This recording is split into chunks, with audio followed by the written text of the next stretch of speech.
ఈ రోజు అయితే నేను వెయిట్ లాస్ కి అంతేకాకుండా పీసీఓడికి పీసీఓఎస్కి మన కడుపులో ఎస్డిటీని తగ్గించి బ్లోటింగ్ రాకుండా చేసే సొరకాయ మునక్కాడ సూప్ అయితే చూపించబోతున్నా. ముందుగా ఒక డిష్ లో కొన్ని హాట్ వాటర్ తీసుకుని దాంట్లో చిన్నగా కోసుకున్న సొరకాయ ముక్కలు, 5 వెల్లుల్లి రెబ్బలు, ఒక చిన్న ఉల్లిపాయ, కొంచెం అల్లం, అంతేకాకుండా ములక్కాడలు పెట్టేసి నేను స్టీమ్ అయితే పెట్టుకుంటున్నాను. అలా 20 మినిట్స్ వదిలేసేయాలి. 20 మినిట్స్ తర్వాత చూస్తే మన ములక్కాడలు చక్కగా స్టీమ్ అయిపోయి ఉంటాయి.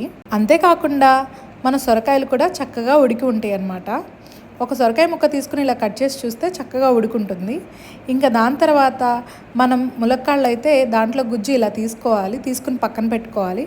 ఇంకా మనం ఉడికించుకున్న మిశ్రమాన్ని కొంచెం సేపు ఆరబెట్టుకుని తర్వాత మిక్సీ జార్లోకి తీసుకుని మొత్తం మిక్సీ పట్టుకోవడమే.